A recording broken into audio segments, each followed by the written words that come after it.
Hello and welcome everybody to this week's interview. Today we have longtime friend Mr. Weak3n, Kurt Schray. How you doing, bud? I'm good, Zach. How are you?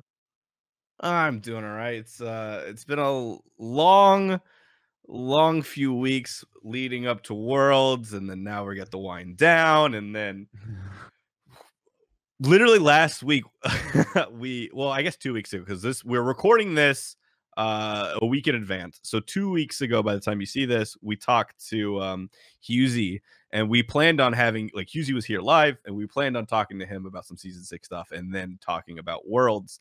We ended up going for like an hour and a half just complaining about season 6 and like breaking it down with him.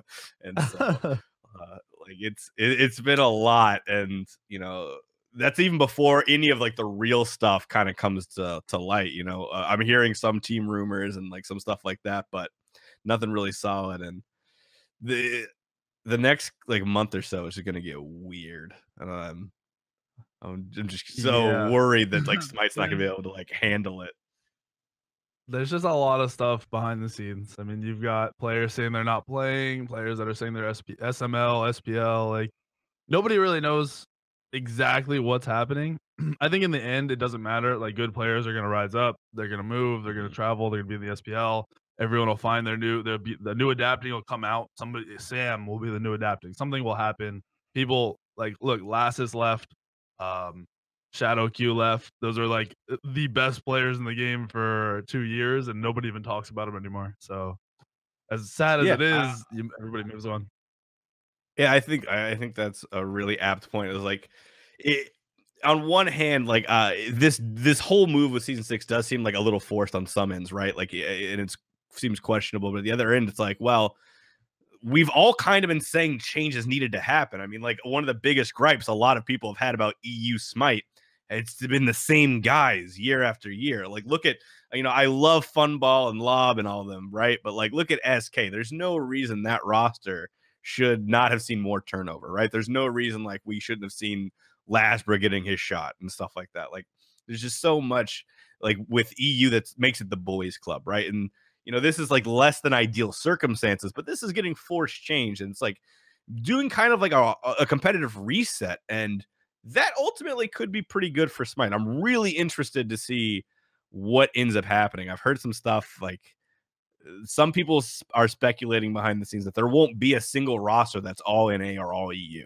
for like originating players. And if that's the case, like I'm down with that. I want to see some like really, I want it to get weird. I want rosters just to like roster apocalypse, nuclear option, like everything is different.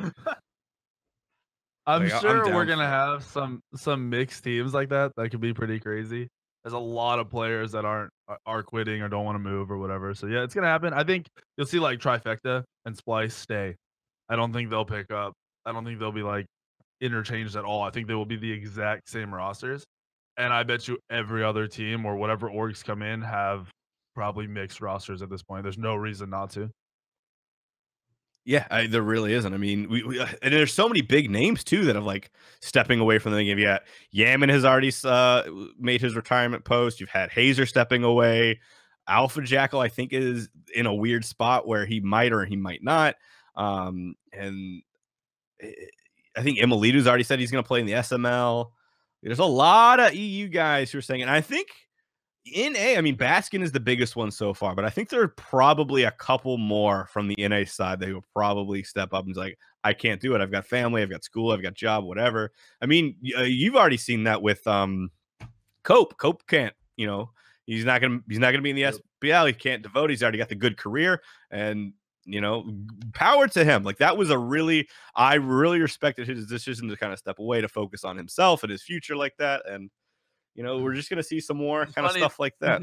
that that situation is way more personal because I know Cope and he works for my dad, so I know that whole situation and what he's in. He would kill to play in the SPL. If there was no moving and it Mhm. was just more realistic, it'd be awesome. I think this moving thing though, it kind of has to happen. Look at I mean, you see Overwatch League, right? Like it's not it's popular, but it's not huge. But that is what every professional company, anyone that's coming in, an organization that's coming into esports, they're looking for that. They're not looking for the Smite online fucking pro league that has 2 lands a year. It's just not worth it. They need to see a reason, they need to see a potential, and if that's not happening, there's gonna be no more SPL. So everyone just kind of has to deal with it, or SPL will be gone, and there'll be nothing to complain about anyway.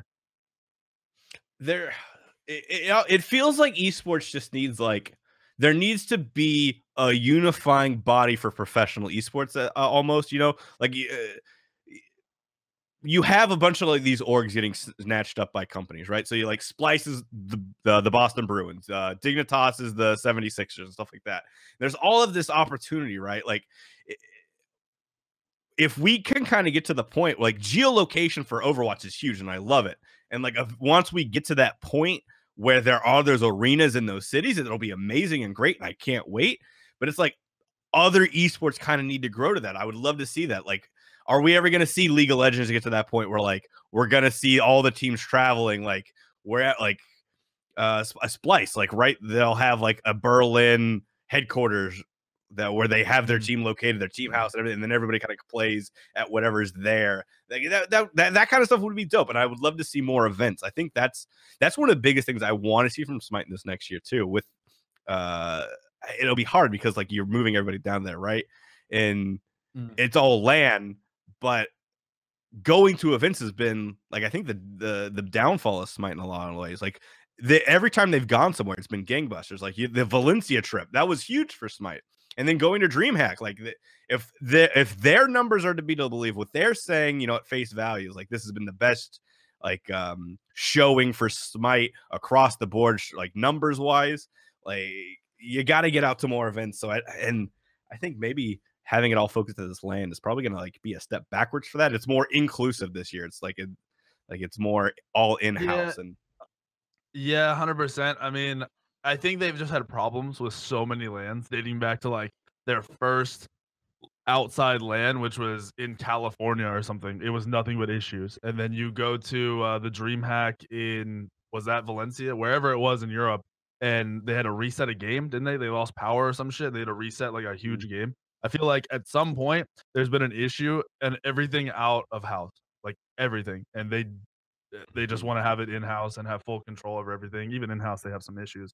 I think what you're saying makes sense. If they're getting the game out more, it's better. If they're saying more people are coming in, it's better. But really, what sells people on checking out Smite when you go to lands is the money, like what's involved. What either the orgs, the big names, they can say, hey, fucking Cloud9 is involved in this land, so they might check it out. Like at DreamHack, there were some people that came over because like it's loud, the splices on the board, they know who that is. Maybe they'll look at it, and it did happen. Like they came over and asked about it. But overall, I think just building on what Smite already is. The player base, from what they say, is increasing. There's potential for it. They're bringing in crossplay, which will add more value to the PC side. Like more console players will be like, okay, I'm playing against these pro players that are on PC. Let me watch them. Having the ability to build the brands, like High Risk can help build the brands now that they're in house. If they're not doing that, I don't know. If that doesn't happen, I don't know why this is in house. To be like it has to be. But with them being able to do that, it just will add more to what Smite already is. I don't think Smite's gonna blow up. I don't think Smite's gonna be League of Legends. I don't think we're gonna see the viewership double off of this. I think this just adds value for high res Titan, whatever, or to sell to orgs. Like, look at what we're doing. This is what we have in place as our structure. It's like we're good to go. And that's what high res is hoping for. That's what there's nothing else they can be selling. There's no other thing to sell. Doesn't matter if they get 200,000 viewers, it's still not going to compete with every other big esport. It's not going to happen. The one thing that I wonder is like because we saw like the probing of it this year, right? We saw the esports arena out in Vegas. We saw the show match between E United SSG, and I wonder if we'll see some more of that, right? Like those contracts, like, hey, look, we are profitable. We can bring butts in seats. Like with all of this, we can travel and we can like make our players go, and not just NA, like EU as well. Like all of our teams can now travel to any event that we want within the US or even abroad too, because like it's all gonna be so maintained, right? I really wonder if we're gonna see like a little bit of a rise of so matches, like how like it'd be nutty for like get like a so match for Smite at PAX or something like that. Just something where people could go and like using the players as like media and marketing tools, right? Like go out, we're gonna have like the whatever like SPL team at this like event at the Smite booth, kind of talking to people and like doing a match or whatever. That kind of like there's a lot of possibilities that they could go with that would kind of be interesting. So I wonder like to what extent they will utilize all the players being in one place and under one like roof and house. They definitely have like those options too. My dogs are going crazy. I don't even know why. They have a lot of options like for that, but that doesn't, as nice as it is and as cool as it sounds, it doesn't end up selling as much. Like even if they were all at an event and it's like come check out Smite, people have heard of it. People already have. It's not like Smite's unknown, right? Like smaller, but it's smaller because people can't get into it or they don't get into it or something is less appealing or because it's already small, they're not going to check it out and put time into it. I don't think there's any sell. Like I really don't see any world where that or anything else sells it up or really brings in people. I think it's just building on what's already there. I think Hyris is basically saying the game makes enough money and it has enough viewership for more people to come in. They believe more people can come in, and that's they want to give the people a reason to come in and stay. Now, it looks bad if they do this change and then orgs leave because the orgs that are already part of it don't see the value. So that kind of will open eyes to more orgs and to more people about what those orgs see. It's so many questions, dude. It's just so for me, they say they can say whatever they want until we see what's actually happening and get real information and this year plays out. No one will be able to say like, yeah, this is what's happening. It'll be like everyone's gonna look back like, yeah, I was right. Like, yeah, in January, December, and November, I was saying that this and this and this, and I was right. And that's all it's gonna come down to.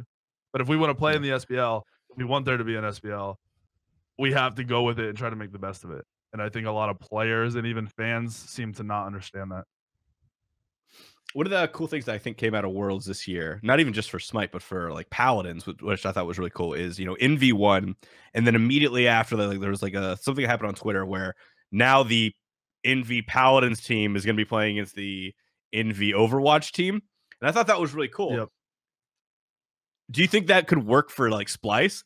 Like a Splice, like League of Legends versus Smite? Like you play one game on League and then you play one game on Smite. Do you think that would be something interesting? Or would it be basically Xbox Smite all over again for the first like I mean, I know the players, like any of these Smite Pro players can pick up other games and play them. Almost like you look at Sir, he's like the highest rated in every single game he picks up. Like these just because we're playing Smite, people will be like, oh yeah, it's just Smite, blah blah blah. But no, these players, like I've played other games at the highest level. Everybody, almost every pro player in Smite can play it at like other games at high levels.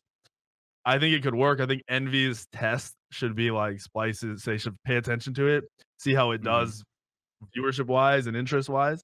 And if that works, Splice should be like, yo, Smite kids start playing League kids play a couple games of Smite, and we're gonna throw you guys on the screen and have some fun because there's even more of a story there for them to sell, right? Like, what's his name? Aurora's brother is in League. So it's just there's more potential. Obviously, he's not gonna be playing against him and stuff. It could be even bigger, but it would be cool. Just like his brother's already in League. That's how you do it. You have Aurora's brother come in to coach Splice's team, and you have Kabam go to coach the Splice League team. That's how you do it, right? There you go. There you go. I mean, I don't know. That stuff is definitely fun. It's cool. I'm not part of the League community, so I don't know how they would respond. I know I would probably watch it as a Smite player. I think it was the coolest thing ever for them to try out just new people and new stuff. There's nothing wrong with it. And I think people are afraid of change and things like that. Most people, like your average person, is like, nah, it's just not going to work. Instead of let's see how it goes, let's try it. Why not? Yeah. All right. So let's kind of jump into this year as a whole. I guess we'll start at the start. Season 5. Huge changes from everything else we've ever seen with the SPL franchising. Everybody, being free agents at that point. Was there any point where you were kind of questioning whether or not you were going to be able to find a team going into season 5, or were you pretty confident 100%. all the way through? Even when I signed, it was so at first I talked to Splice, I talked to CLG, and it it was weird for these orgs because they were coming in and they had no information. They didn't know shit about Smite. They didn't know anything about the players.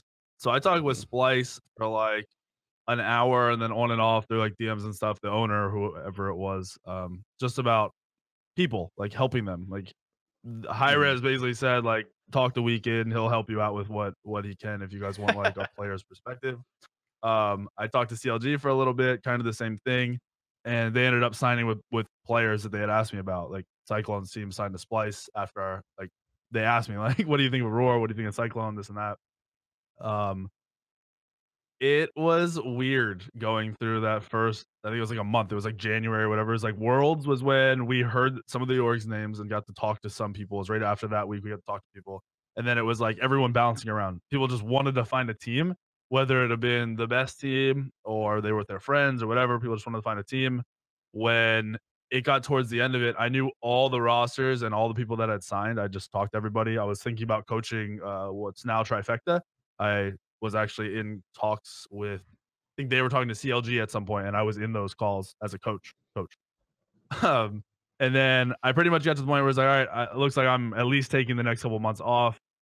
LG contacted me, which was it was just weird. It was like awkward negotiations because I had already in my head been like, okay, I Mhm. guess I'm not playing. And then I was like, all right, cool, I could play, but if I play, like I'm gonna get my terms, like I'm gonna get the contract I want, or like why not? Like, but in my head, I was like okay with not playing for a little while.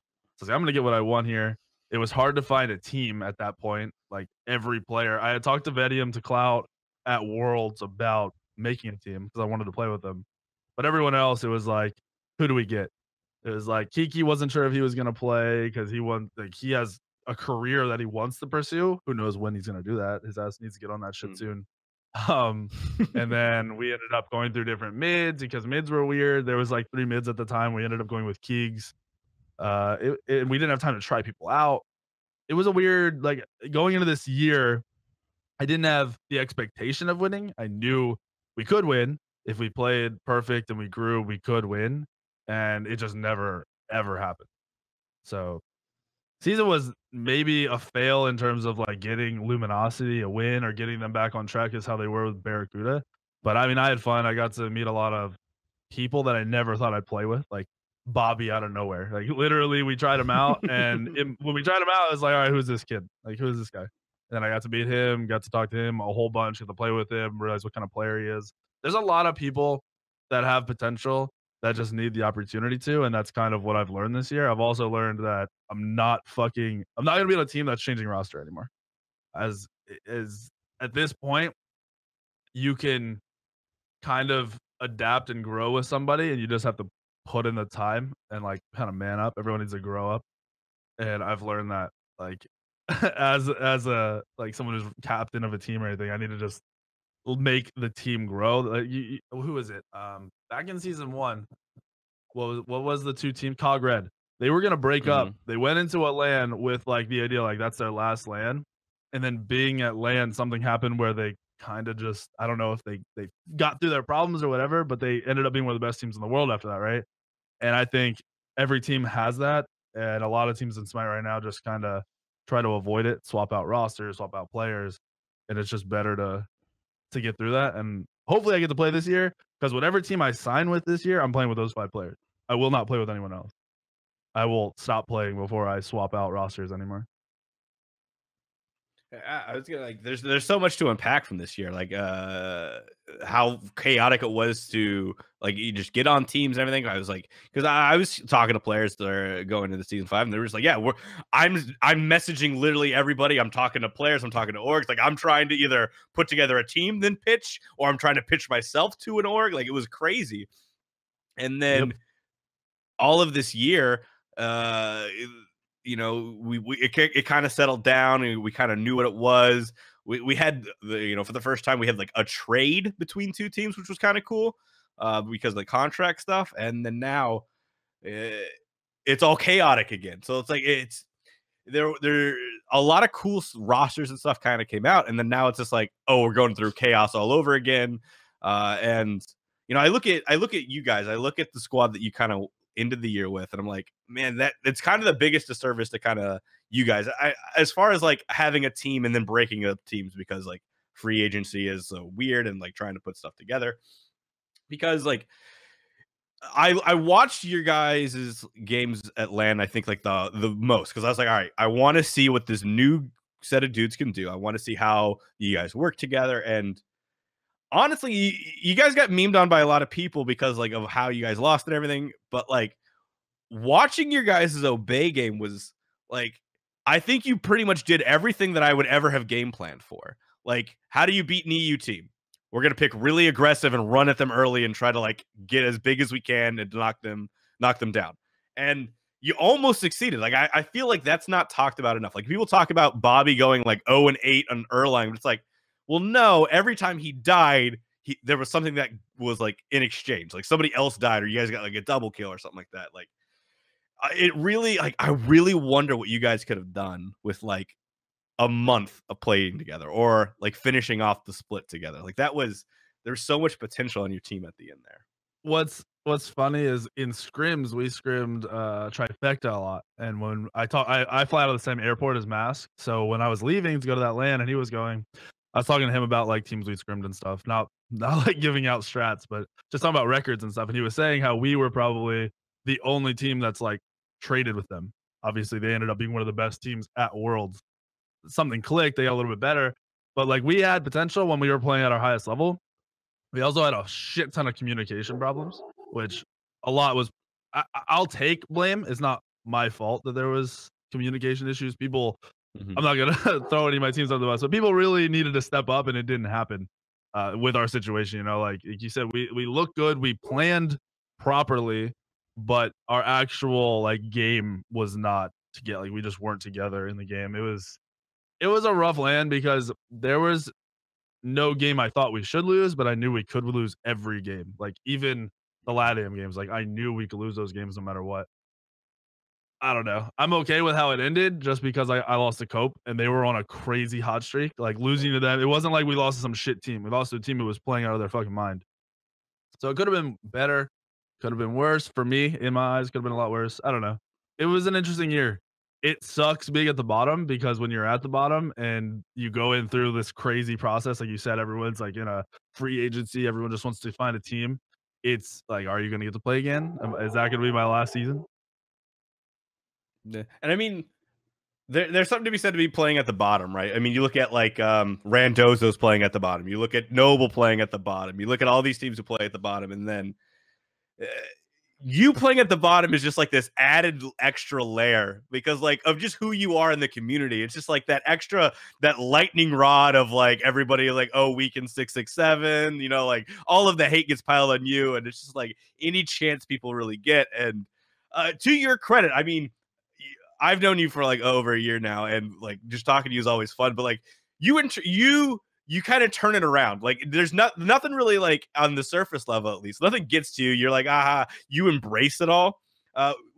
Was it at all harder this year to do that because of like the nature of like the franchising and then knowing like, well, maybe this could be the last year? Did that like make it a little bit harder to like deal with all of this, like all of the undeserved hate, like just people like assholes, right? Like that's a lot of this my community to you. It's just like they're just assholes.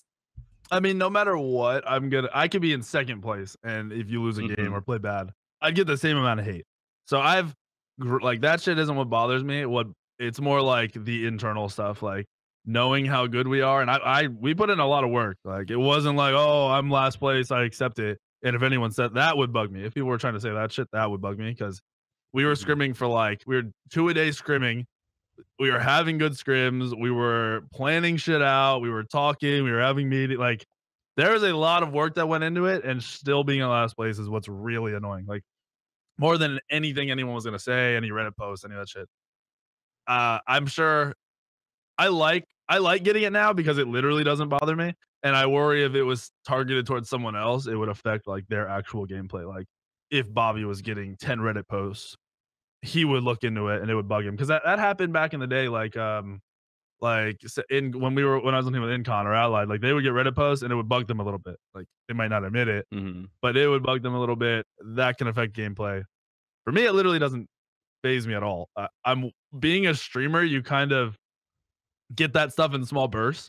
So just because someone makes a Reddit post and there's like 10 comments on it, it's more than likely the same fucking idiots anyway. So there's Mhm. just no point in caring. It's just no value to anybody in worrying about that shit. So you had mentioned that going into season 5, you were, maybe not looking at a player role going into coaching role. Is that still something that'll be on the table for you? I mean, or is it this going to be one of those things? If you can't get a spot as an SPL player, are you going to go to the SML? Are you going to try to look at a coach? Like, what is your current plan going forward? I want to play SPL. It's weird because I have a house, I have a wife, I have a lot of stuff here. I would move if that was what the whole roster was doing. Like that's for me. It's like yes, EU has to move, right? Like I'd have to uproot just as much to move. It's less distance, but it's just as much. It might not be a culture shock for me, Hmm. but it would be a big change. But it's worth it. Like it's a year of this new thing. Who knows where Smite's going to end up at the end of the year? This could be the last season. It could be the first of a whole new set. So it's kind of worth it. So I want to play SPL. I would move. It would suck to move, but I would move.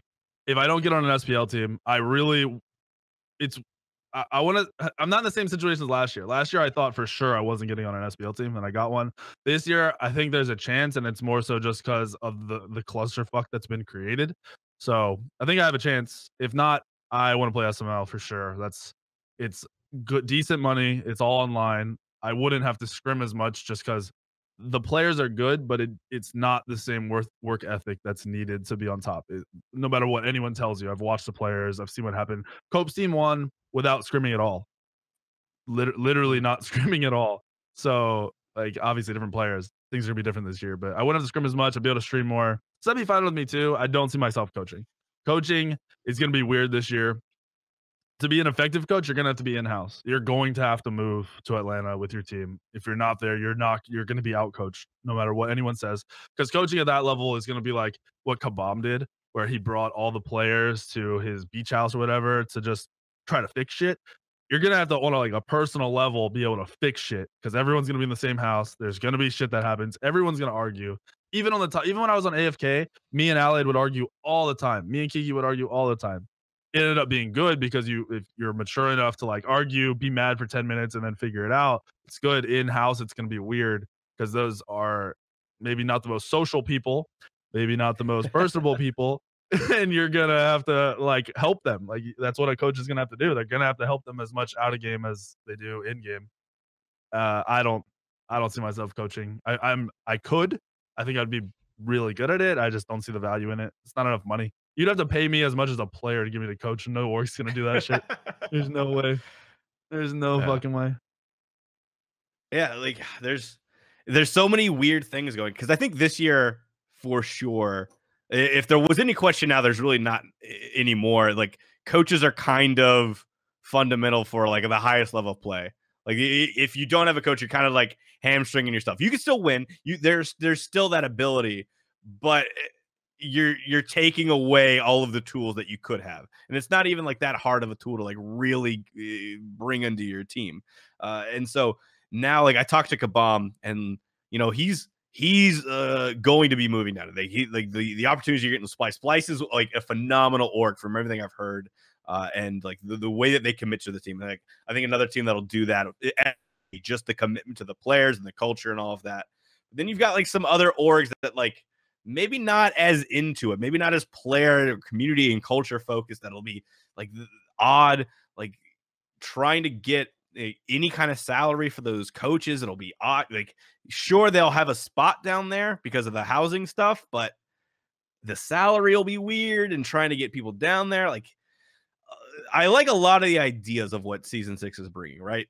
But then, like, when we take a step back, it's like, all right, well, I don't think we're at that level. We're not ready for that. Like, if this has happened over the course of like a couple years, that'd be something different. But like, we're kind of just speeding so far ahead that like we got to try and play catch up with our entire infrastructure and the scene. And that's going to make this year just really weird. Like, we're already seeing that with all these SPL players already saying, like, well, I'm just not going to move. I'm going to play in the SML and I'll be at LAN anyway. Yeah. See, I feel like a lot of those players said that or are saying that just to like kind of fight fight the man, you know? Like, if I say this, Mhm. they'll turn it around, things will change, maybe I won't have to move. I think a lot more people will move and like I estimated like 5 to 10 people quit. Like 5 to 10 people by choice say, "I'm not playing in the SPL anymore." That's not like it's a Okay. big deal because it's big names, but it's not the end of the world. It's not as much as people wanna say. On the org side, 100% agree with you. Not having orgs that are committed to the players is a huge problem. There are way too many orgs out in esports that don't give a fuck about the players. They might pretend on the outside to care. They might tweet or make a post or make a video every once in a while, but it's just super rare. Like you said, Splice is a good org. Like they care about their players. You see the who's the, like Laser Chicken, I think is his Twitter. He's the owner or Marty, yeah. something of Splice. He's like, yeah, he's way up in Splice, and he watches all the games of everything and tweets about it and talks about it and tweets at his players and is like active. And that's not common in much of esports at all. And for Smite to be a smaller org, you need play like orgs that are committed. Like or for Smite to be a smaller game, you need these orgs of Mhm. all sizes that are committed to that aspect. Like you said, getting a salary for a coach. If an org just wants money about, if they're in it for money, they're not going to pay extra money. They're not going to give an org, the players on the org, the chance to have a coach. You know, and that's going to be rough this year. I think that is going to be the biggest aspect. I don't know how Hi-Rez will do something about it. I don't know if they'll bring in new orgs that are actually going to care. I don't know how they would even find them.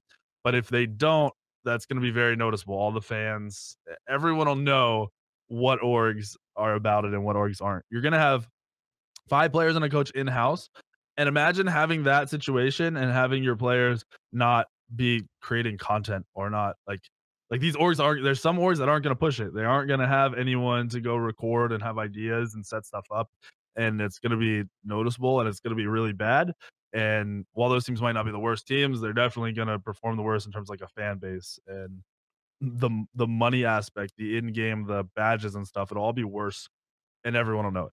And that'll be a sketchy side to this change. It'll be way more exploited than everything else, or way more. Everyone will just know, and I'm worried about that. I'm worried about what's gonna happen with that.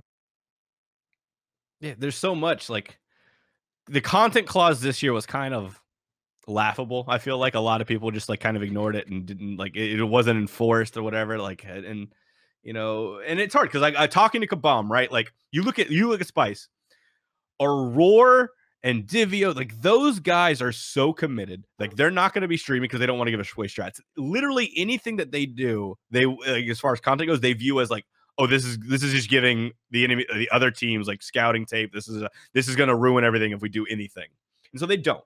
And so like having that like you're trying to push content, you have all the people there, but you're still going to have those people like, well, I want a competitive edge, so I'm not going to make content. So then, as higher as like, how do you make players do that? How do you enforce that? Do you fine players for not doing media? Do you do the NFL route where like you have to make them make content? Because then somebody will definitely just do a Marshawn and be like, I'm streaming. I'm just here so I don't get fined. And it's just like an hour long stream of their face. And like that's all I that'll mean, happen. that already happened. That literally has already happened, like, a lot. I don't agree with the, like, "Oh, I'm gonna give away strats," like, I agree with you, like, that's how they think. I don't agree with the players using that as an excuse because even if it is, you can just play basic stuff that everyone already knows. If Athena's the best support in the game, go play casuals for a while and play fucking Athena and build like everyone else is building. You don't have to show Smite is very easy to choose, like, what you're gonna show. In scrims before a LAN, there's a lot of stuff you'll do one time, it'll work, and then you don't show it again because it's that easy to make the choice of, "I'm not gonna do that."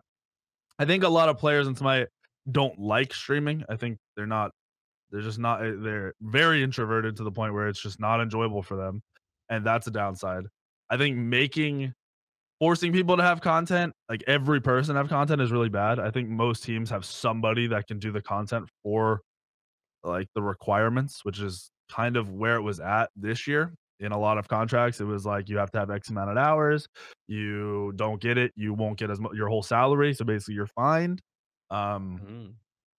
but other orgs required it from like every org's different, right? Everyone negotiated their own contract. So it was weird because the players that were forced to do it and didn't want to do it would do what you said. Oh, here's my face, or here's my game, or they'd stream for 3 hours and then just rerun that stream over and over and over and over again to get their hours required, dude. There was a lot of jank shit going on.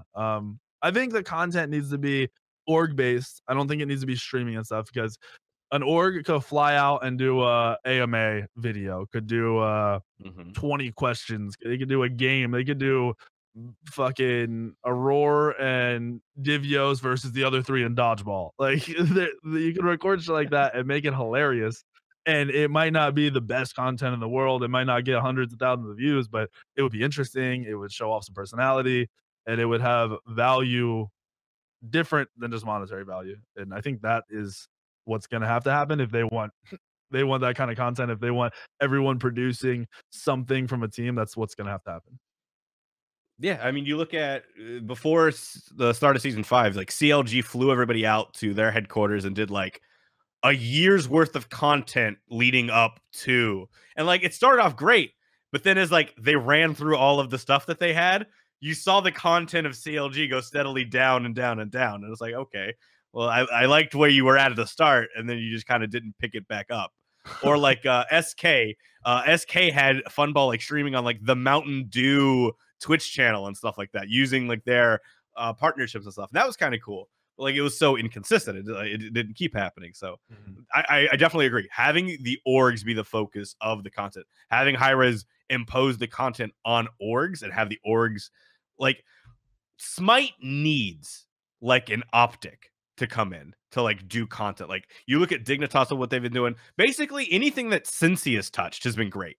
So that's Rival, that's Dig, and whoever else has picked them up for freelance stuff.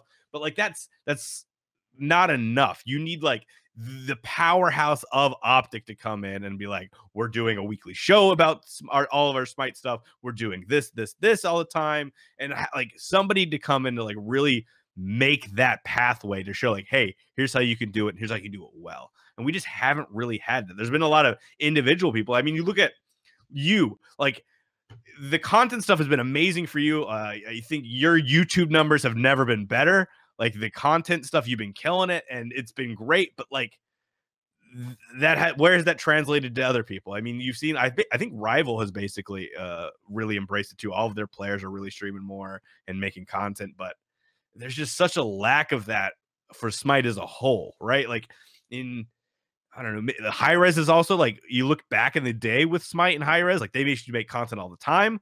Now they've kind of stepped back from that. They do every so often, but I really hope that Smite and Hi-Rez, like they like the official content, like Skill Shot, really makes an effort going into this next year to not only do content for Smite and esports themselves, but then also working with the orgs, working with the players. Because if you have everybody down there, you got to use them. You got to utilize them. And I know there's no faith in Hi-Rez right now with that too, right? You look at, I had this conversation with somebody else, is you look at how high, like Worlds is traditionally where the entirety of Smite comes together. Like and then we all kind of say, oh, Hi-Rez isn't that bad. Like Hi-Rez is pretty good. They kind of know what they're doing. Like all of like the goodwill is at the highest point ever, always around Worlds, right? And then they made the season 6 announcement, and how fast and hard all of that goodwill crashed back down to like not having faith, being distrusting. Like it's such a big problem. And I was hearing stuff about like there was supposed to be a bunch of content made by Hi-Rez and Skillshot from Worlds, and then people would go to the studio to get it done, and then nobody from Skillshot was there to actually do the content that they said they were going to do. So there's some of the stuff like that where it's like, you got to get better. Like Hi-Rez just has to be on top of the ball this year. Yeah, I mean, that bringing it back to like where Smite was and Hi-Rez was, their content was fucking hilarious, and it was like every other day something was coming out, and I think that kind of that was their identity for a long time, and it made people enjoy the game even more, enjoy them as a company even more, support them even more, and they've gone more towards like a corporate, like follow the dotted line type shit. It would be cool if they went back in like back in time and did their content. They have the personalities over there. Like the little bit of content they do, they try to make it interesting, but it's just not what it used to be. I think that would be interesting to see Hi-Rez go back towards a content route, but it's just not going to happen. They want to upsell Skill Shot. They want that to be like their baby towards other things. That that LAN area they built, there's no way that's only for their games. There's no way they built all that. They didn't build a LAN center, and it's only for their games. There's just more going on behind the scenes that we don't know, and we'll probably never know. And I think that's that. It's just that not having that information, not having other information, is what's making it so rough as fans, players. Like everyone flipped on this season 6 information after the players started to complain. It wasn't like right away. I mean, sure, some people were like, "Yeah, that's cool," or I don't know. But then, as the players were like, "Yeah, we're quitting," the fans were like, "Oh, fuck high res!" Like they all got up in arms about it. And the players are mad because of information more than anything. I think like a lot of players don't like the change, but information is just not there for anything for anybody. It'd be cool if when they decided to talk about something, all the information was available. Like, I don't want to hear that season 6 to be 10 orgs if I don't know who the fucking 10 orgs are. Like, why even share that information? Just tell us when you have everything set in stone. Tell us so all this shit doesn't happen. I think Hyra's been handling that really poorly. Skill shot, Titan, whatever their name is. I think that's been handled so poorly, and the timing is just bad. Everything's delayed. Everything's late. I talked about this earlier. We're playing in 2 months. The preseason starts 2 months from like right now. Preseason starts 2 months, and we're sitting here talking about what orgs are in the SPL, what players are quitting. Like, there's no practice. Like that makes no sense. Nobody has time for practice, moving, visas, all the important shit.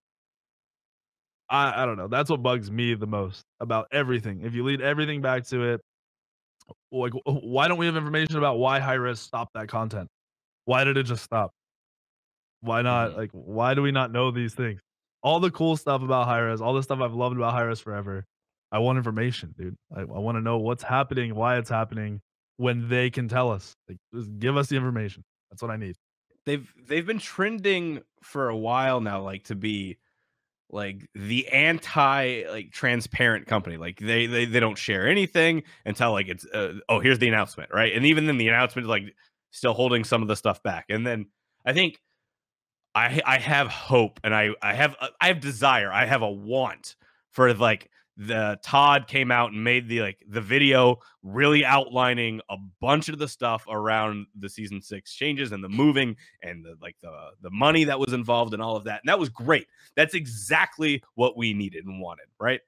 But just more of that. Like I really hope that they look at like the change of direction that that video caused and be like, okay, it's time to go back to being really transparent. I mean, you look at, I think Overwatch and Epic are both really good examples of companies being very transparent with like, oh, we're making this change. Oh, you don't like it? Okay, we're going to suspend it. We're going to take it out and we're going to look at it some more. And we're going to take some feedback and like really do a lot of that. Like that's the kind of stuff that Hi-Rez needs to learn from as well. If they're taking all of the other things from those games to make it like the esports stuff, they also need to look at, okay, what else are those games doing as far as like communicating with their player base? And kind of make some of those changes, because I think they're still gun shy of like when they were transparent of players jumping down their throats about like, oh, you didn't do this, you said you were gonna do this, when is this gonna happen, you know?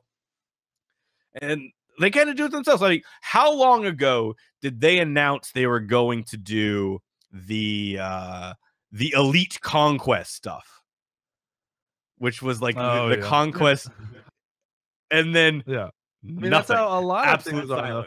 silence. That's a perfect example. They're better about it now. Like the people that are in charge of actually doing this stuff, not the ones making the decisions, not your Todd and whoever else is Mhm. doing stuff at top, but like your Ajax and stuff. They're really good about trying to get it out beforehand, get feels like players actually know a lot of the changes, the items and things in game way before anyone else does.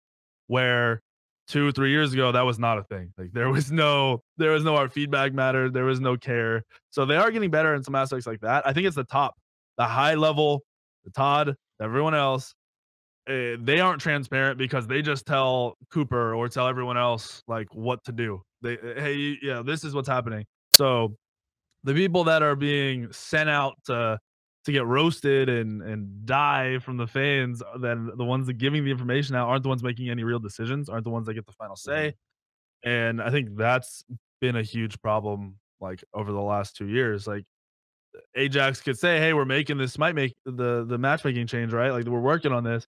But if behind the scenes you have one of the top people saying, "Yeah, yeah, put that to the side, do this. Put that aside. We want to do this. We need that." Like we don't have that information, so it's rough for the people that we know the names of, and we like blame more so than anything. I would like to have, like you said, the video from Todd was nice, but did they really not see that people would not like the change? Like they didn't think it would be a mixed reaction. They didn't think like there's I no mean, way from as a business everything that we person you didn't heard, look at it like that.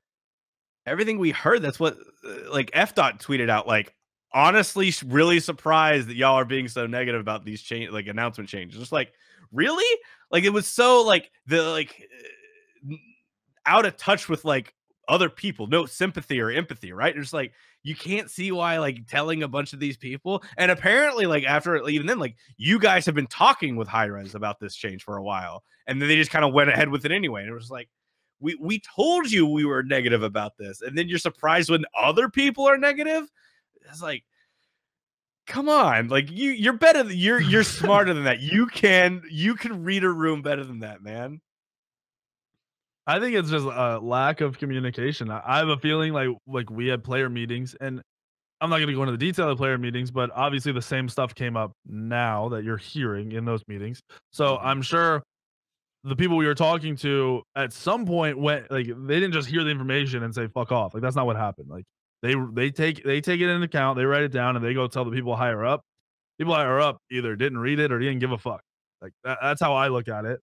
They can come out and say whatever they want now and tell us what actually happened if they feel like it. It does blow my mind that it wasn't even a thought. Like here's what's happening, but no information about it. No, like the smallest thing that they were gonna pay for housing.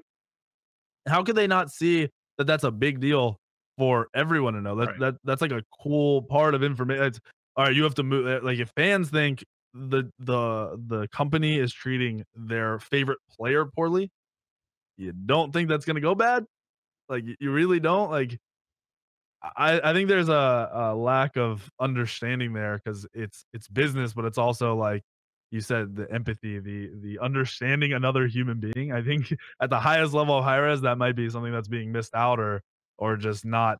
eh, They don't want to comment on it. They don't want to bring it up. They don't want to talk about it. And it's rough in that aspect because like I've talked to like the casters, you talk to the people running SPL, and they care. Like they'll talk to you, they'll explain as much as they can, but there's just a lack of communication from the top, and everyone's seeing it. Everyone knows it now. Like that's what it is. That's what's going on.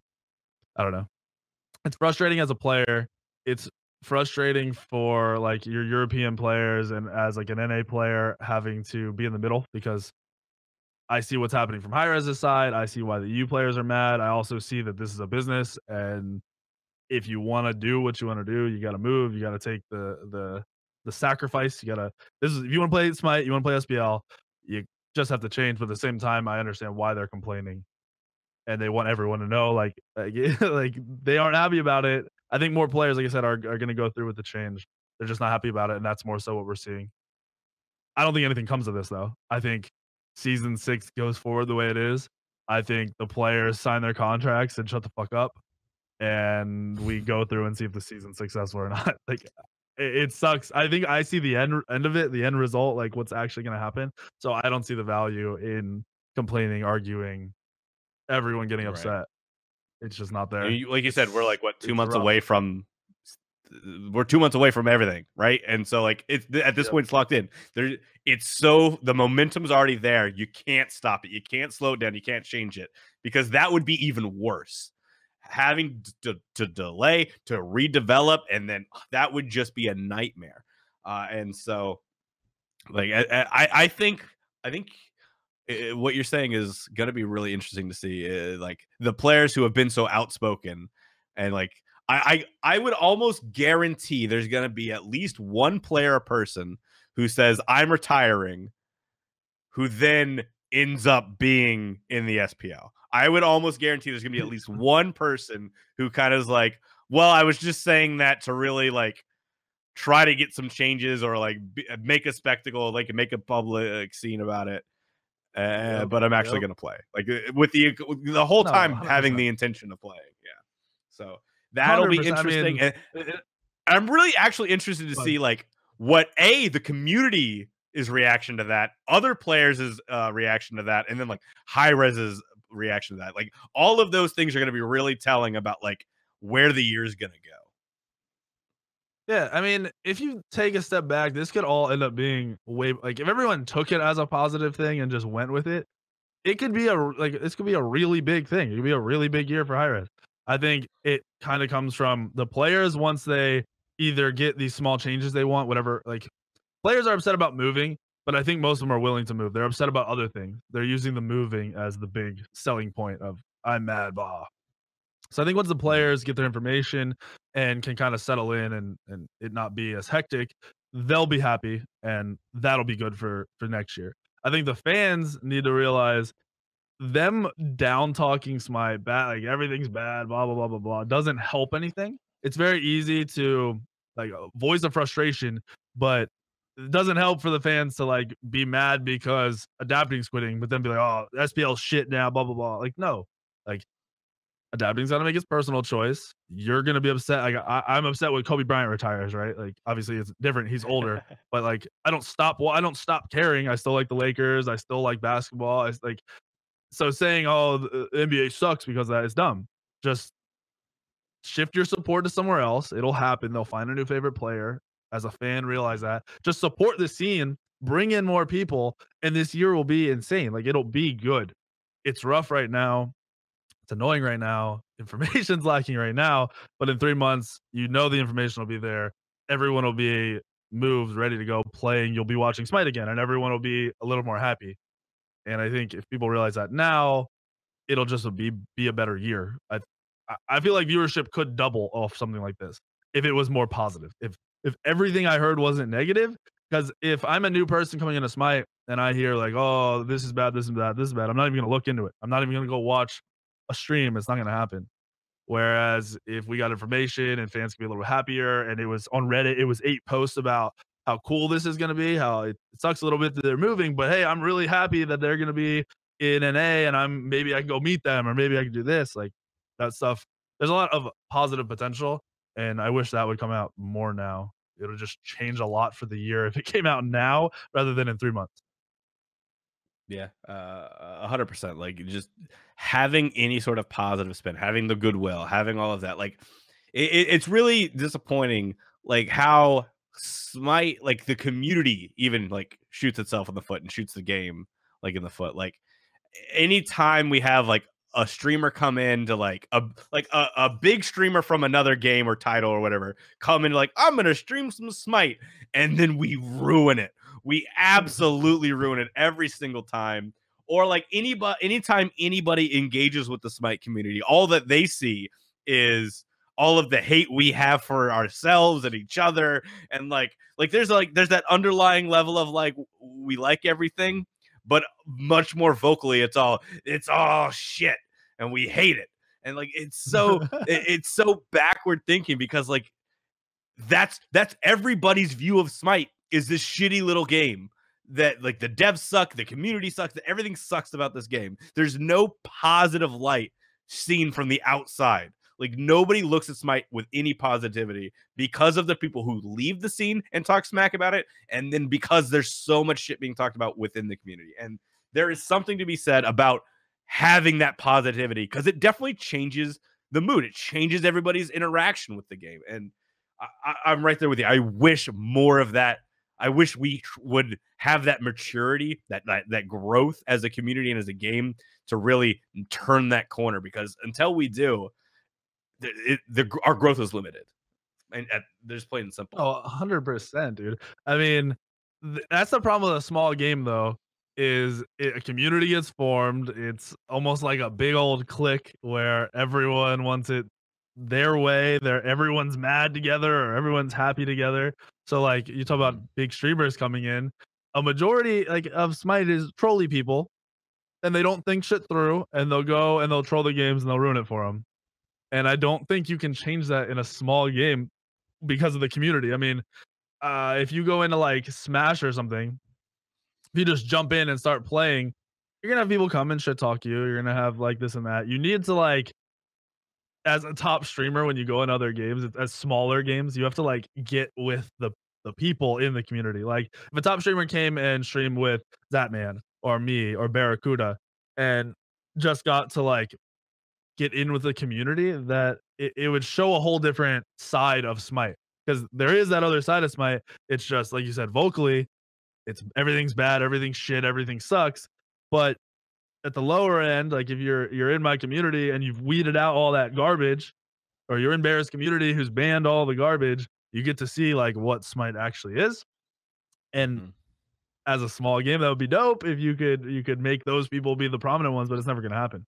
It's just too small of a game. In a big game, you know, oh, there's so many people playing this fucking game. Of course, I'm gonna hear all the bad shit. Like, but look at all these people playing the game. It's got to be pretty good. Like, there's got to be something good about it. You look at Smite, and it's like, well, nobody plays the game, and they're talking shit about it, and it's bad. It's just on a smaller scale, and people have a different view, and it's rough. It's Mhm. really rough. It'd be cool though. Like, imagine if the more vocal stuff was positive. You went to Reddit and it was 8 positive things every day rather than like, oh, someone's quitting. Oh, this sucks. It's broken. High risk change your matchmaking. That's actually talking about like people being negative about everything. Matchmaking is awesome right now. Matchmaking, they've done a lot of really good changes. The shorter queue time, matchmaking is good. Like compared to where it's been in the last 3 years, it's amazing. And on Reddit and on Twitter, I still see matchmaking sucks. This sucks. That sucks. No, like it's actually really good. If 1 out of 10 games is your only bad like matchmaking game, that's awesome for any game. Like you go into anything. I used to play Halo 2 back in the like OG days. It would be me versus 4 people half the games, like all the time. But there was no Twitter to complain on. There was no like I don't know. It's a frustrating side of communities and video games, and it's hard to be positive. Like it is hard to be like just a normal positive person. It's way easier to dwell on everything that's bad, but it just gets blown up way worse than it is. Like matchmaking's good. I never see anything about matchmaking being good. You only see things about it being bad or like Mhm. this player being bad. That's just a small end. Like if that's happening with something that's actually good, imagine how bad it is for the things that are like really bad. Like when the ping was Right. 300 for a day, 1 day of Oh my bad god. service, right? And it was the end of the world. But what about the like 300 days of everything being fine? Everything's perfectly Mhm. fine. Like it I sucks mean, and then it's you had like annoying. you had people like Wraithen like explaining it to everybody that he could like anybody with ears in the area of Wraithen was just like, no, it's worldwide. This is it's not anybody's fault. It's Google, it's everybody. Guys, stop. And then like eventually some people got it, but like there's so many people who like just were not informed and like the circle jerk that it just is created. Yeah. It's so frustrating. Like when you really dissect it all and like look at it, it's like it's it's like the Scooby Doo meme, like who's the real villain of the Smite community, and it's like the Oh Smite yeah, yeah, community. yeah. Yeah, yeah. It is, Yeah. man. It's a sad fucking truth that's they like Smite is smaller because of the community that wants it bigger, that's complaining about it being smaller. And it's just too big, like you said, it's too big of a circle jerk. Everyone's like it's too far gone, I feel like. Imagine if Yeah. like one day everything just flipped, if Smite like the growth potential Smite would have. Imagine if every new player got on and didn't get stream sniped or didn't get fucking told they were shit or just had a good like 5 games in a row. Imagine how many people would still be playing Smite. Would just keep going. Yeah. Like it'd be a whole different world for this game. That's for sure. Absolutely. All right, we've stuck too long on like a bunch of negative stuff. We got to change it up. What was your favorite point of Smite of the year before Worlds, and then like because obviously Worlds and placements and all that's like its own thing. So it was like, what was your favorite moment Yeah. before Worlds, and then like what was your favorite moment at Worlds?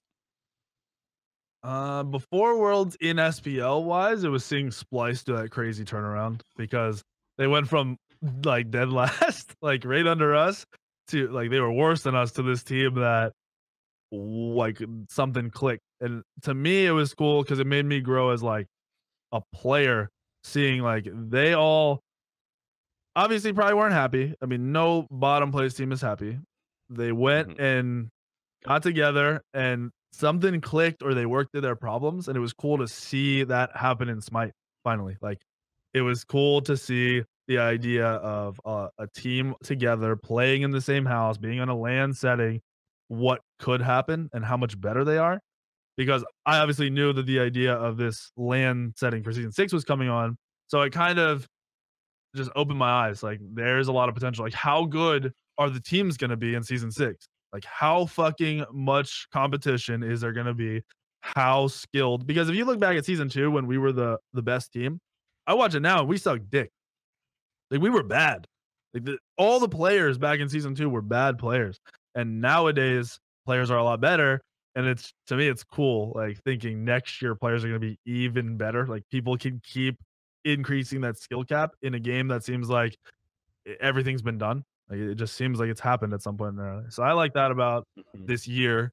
And Worlds was a big like weird. It was weird. It was a strange thing because it was a new setting. It wasn't old HRX. It wasn't all the fans in one area. Um, it kind of got down talked that like, oh, Smite's like only in their own area and that's all it's gonna be. There's less people. People can't go. But when I got there, it was the same feeling. It was a bigger area. There was other people walking around, but it was the same cool. Like I had people coming up to me 24/7. I walk to my go to my seat in the crowd, and like everyone knows who you are, and it makes you realize that while things are changing, it's still the same old Smite. Like Smite's not going Mhm. anywhere. Same people are still there. It's still awesome. The competition is insane. We had a game 5 against the 2 teams that I wanted to go to the finals. I thought that was fucking cool. And then seeing Cyclone get a world championship because literally one of the best players the game's ever seen. Like you're if you look at all the really good players over 5 years, Cyclone's in your top 5. Like he has to be in your top 5. He swapped roles and he's one of the best players at another role after being the best player in the world in solo lane and the opposite side of the map. Yeah. And that's just cool story. It's awesome. Like to see things come around. It's really fun. It's really enjoyable, and it's different than the other years, so it makes it even better. Did you get drunk by free drinks from APAM APAM I this got year? drunk every night, and I don't know who the drinks came from. Literally all 3 nights. I got there at 7 o'clock on Friday, and I was drunk as soon as I got to wherever we went. And then second night, it was a good time. I got to meet a lot of new people, and like Mhm. I got to spend time with Isaiah, the like community manager for Smite, Yeah. who literally before Worlds I'd given him shit like I've never talked to him, blah blah blah. I got to like actually like meet him and spend time with him and talk to him about shit. He's into shoes just like I am. And he got me a free drink, and it was a fun time. Like it was a little bit different than the other years, but it was awesome. I So have no over problem with them doing DreamHack the same way. I was gonna say overall, the switch from doing it from like the HRX at the Cobb Center to doing it at DreamHack Atlanta, overall success. Yeah, I had a lot of viewers that came that never been to the other worlds, and they were like, "Yeah, I'm coming back next year. Like this was worth it." So Very to cool. see people who never experienced the old one still love this made me be able to take a step back and be like, "It is still good. Like this is still our high res community, our Smite community doing their thing." And the hotel, was it as poppin' as the Ren? Like that's the biggest and most important question. Was the hotel bar as good as the Ren? The bar wasn't as good, but everyone was there. There was a lot of fun. The first night I went there, I ran into everybody. First person I ran into was like Bart, and then everyone was around. It might not have been the Ren because the Ren had like that's huge space. People took over the upstairs and made it into their own bar and stuff. That stuff's a little Yeah. unique, and I don't see that ever happening again. But it was cool. Like I have no complaints over it. I have things I could say were different and it was a different experience. And maybe I liked one experience more than the other, but it wasn't nothing bad. There's no negative to this change at all. One thing that was really fucking cool riding around Atlanta, they have scooters everywhere. Like you get an app and you just ride this fucking scooter around. It goes like 20 miles an hour. That shit was awesome.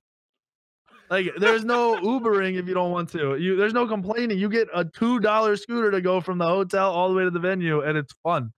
and it was nice. The weather was nice. It wasn't January where it was fucking snowing and icing. It was like 60 Mm. degrees both 2 of the days we were there. Like it was I had a good experience. I had a lot of fun. All my viewers that I met had fun. So my wife, she enjoyed it. I think it's just one of those experiences where like things change, but they're still fucking awesome. So just go Yeah. with the change and have fun. Hopefully that's the motto, and that's the statement that's gonna be true for the next year. Season 6, a lot of changes, but ultimately change does not mean bad. It can mean some really cool stuff. And like at this point, like going back to the whole positive thing, why would you hope it's bad, right? Hope that it's good, hope for positive Exactly. stuff, and like that's you want everything to go well. You don't want everything to go bad.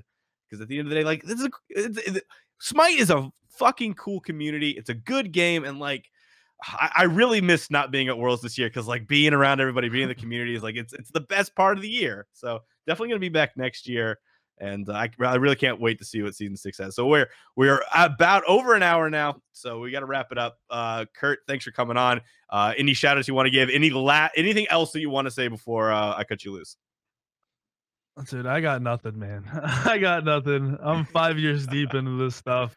It's all been said, it's all been done. I'm just ready to look at I'm ready to have this interview again in 6 months and for us to, like, look back at every point we made now and see what it turned into in 6 months. All right, I'm gonna set up a reminder on Google right now. 6 months interview with Weak3n. Let's go. Yep. There you go. All right. Thanks for coming on, Kurt. I love talking to you every time. I try to do my part in trying to reverse the community's perception of you. You know, I can remember the first time I had you on, like a year ago.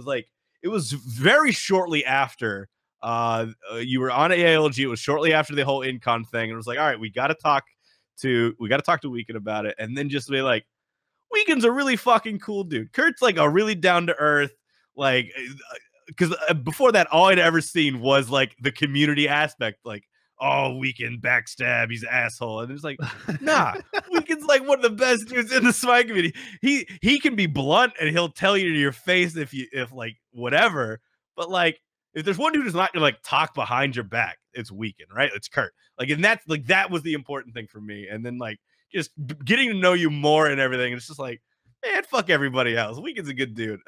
So I Thank you. try to do my part to I reverse know everybody's.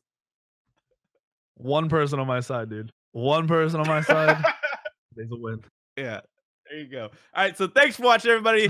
This has been Around the Battleground. You can follow myself at the Zectic. You got Weak3n at Weak3n. He's streaming. You stream like the late night block still, right?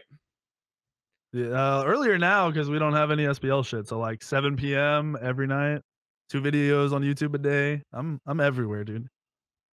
Yeah, definitely go check out his stream. Go check out his videos. If there's anything you want to know about jungling, he's there. He mechanically Kurt can waver, but you know the knowledge is all there. He can tell you how to play. There's a lot of good knowledge there, so I definitely recommend checking this stuff out. And then yeah, we'll be back next week. Who knows what we'll be talking about? There'll be some crazy stuff going on, and maybe we'll have some more information as far as rosters or season 6 and changes and who knows what. But thanks for watching, everybody. We'll see you next time. Goodbye.